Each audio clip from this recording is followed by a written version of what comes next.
ఇప్పుడే జీ5 app download చేయండి. చూడండి మీ ఫేవరెట్ టీవీ షోస్ ఎప్పుడైనా ఎక్కడైనా. విషయం ఏంటంటే వాడు మీ నాన్నని కలిశాడు అనగానే వాడికి నిన్నిచ్చి మీ నాన్న పెళ్లి చేస్తానని మాటిచ్చాడని తెగ టెన్షన్ పడిపోయాను. అసలు అలా ఎలా మాటిస్తాడు? నాకిచ్చి పెళ్లి చేస్తానని మాటిచ్చి వాడికిచ్చి ఎలా చేస్తాడు? ఈయనంత ఎదవేంటి అనుకున్నా. ఏమన్నావు?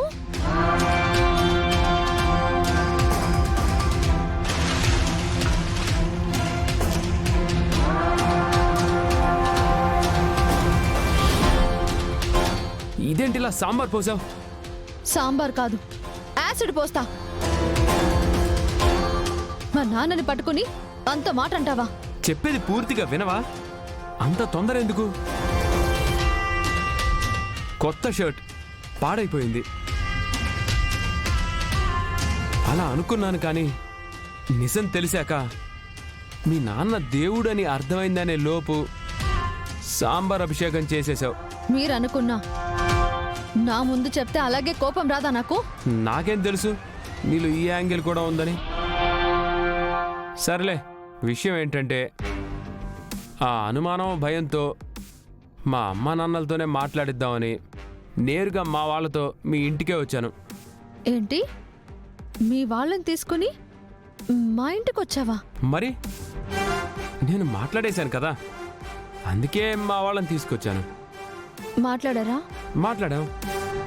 అప్పుడే తెలిసింది నేను అనుమానించినట్టుగా వాడు మీ నాన్నతో మాట్లాడింది నీ విషయమే అయినా అది పెళ్లి గురించి కాదంట. నిన్ను పోటీలకు తీసుకెళ్లడానికి పర్మిషన్ అడిగాడంట. దానికి మీ నాన్న సరే అంటే నేను దాన్ని ఇంకో దానికి సరే అన్నాడు అనుకొని చివరికి ఇదిగో ఇలా సాంబార్ మీద పోయించుకునేదాకా వచ్చింది. ముందు మా అమ్మా నాన్న ఆవేశపడినా నిజం తెలిసాక నన్ను మీ ఇంట్లోనే గదిలోకి తీసుకెళ్ళి తప్పురా అని పద్ధతిగా చెప్పారనుకో,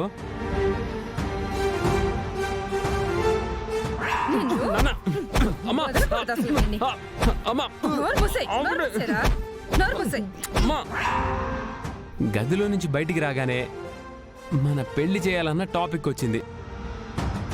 మీ నాన్న సరే త్వరలోనే మంచి ముహూర్తం చూసి పెళ్లి చేసేద్దామని అన్నారు.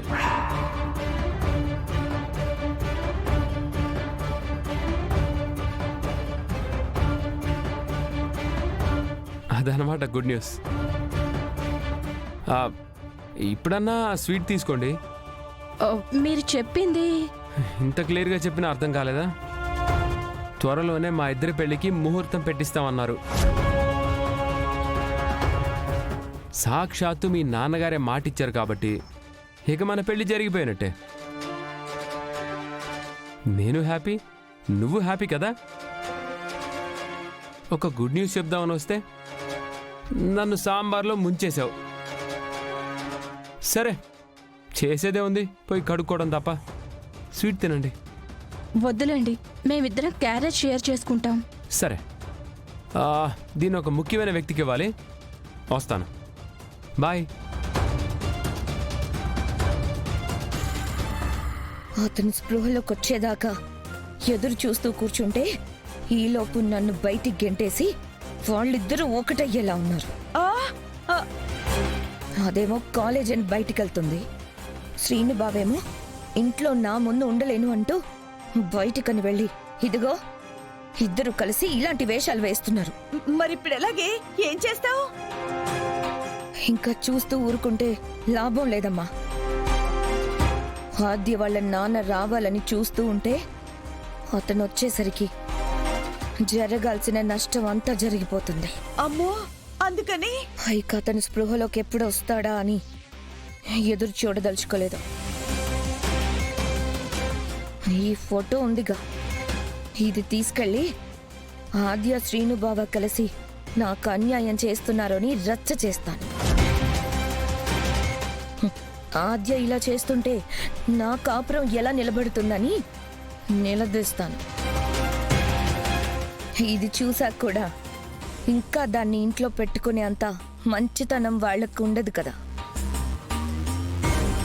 అందుకే ఈ ఫోటోని అడ్డం పెట్టుకొని ఆద్యని వాళ్ళంతట వాళ్ళే బయటికి గెంటేసేలా చేస్తాను. ఆ పంచేవే ఇది చూసాక ఇక దాన్ని ఇంట్లో ఎలా పెట్టుకుంటారో నేను చూస్తాను. అనుకోకుండా నా కంటపడిన ఆద్య భలే దొరికింది. ఇక ఆద్యని ఆ ఇంట్లో నుంచి బయటికి పంపించడాన్ని ఎవ్వరూ ఆపలేరు. వాడికపై మళ్ళీ నీ వెంటపడ్డు రామా. కనీసం నిన్ను కన్నెత్తి చూసే ధైర్యం కూడా చేయడు. మీ నాన్న ఆ రేంజ్లో ట్రీట్మెంట్ ఇస్తాడు కదా. ఆయన వెళ్తానని డిసైడ్ అయ్యాడా? ఛాలెంజ్ చేసి మరీ వెళ్ళాడు. వెళ్తాడు, వెళ్ళి మీ నాన్నని కలుస్తాడు, కాళ్ళు చేతులు విరగ్గొట్టించుకుంటాడు. ఈ గుడ్ న్యూస్ చెప్పాలని ఫోన్ చేశాను. బాయ్.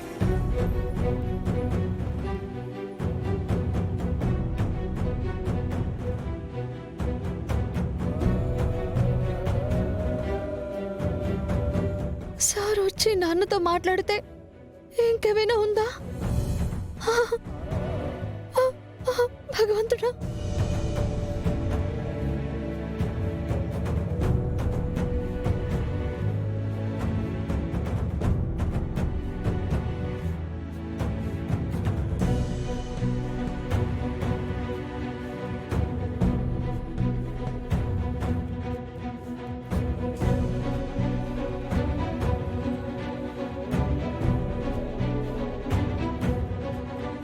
నీ విషయంలో నేనేం చేసినా నాకు తప్పు కాదు. నువ్వు నా హక్కు, నా ప్రాణం. నువ్వు లేకుండా నేను బతకలేను ఆద్య.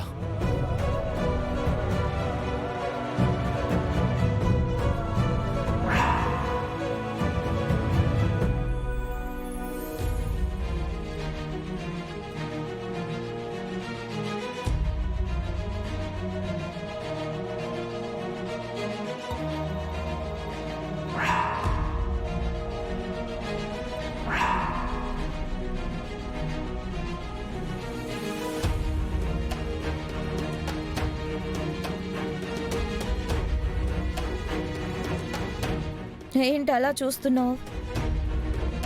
ఏదైనా అడగాలని కానీ అనాలని కానీ ఏం అనిపించట్లేదా? నన్ను చూడగానే నీకేదో ఒకటి అనిపించాలే. అవునులే, నాతో మాట్లాడాల్సిన అవసరం ఏముంది? మాట్లాడేవాళ్ళు, మాట్లాడించేవాళ్ళు, కోగిలింతలు ఇచ్చేవాళ్ళు ఉండగా ఇంకా నాతో పనే ఉంది. చారు, మాటలు మర్యాదగా రానివ్వు. ఇష్టం వచ్చినట్టు మాట్లాడితే బాగుండదు. హలో హలో, ఆవేశం తగ్గించు. నీకంటే నేను ఎక్కువ ఆవేశపడగలను, పడాలి కూడా.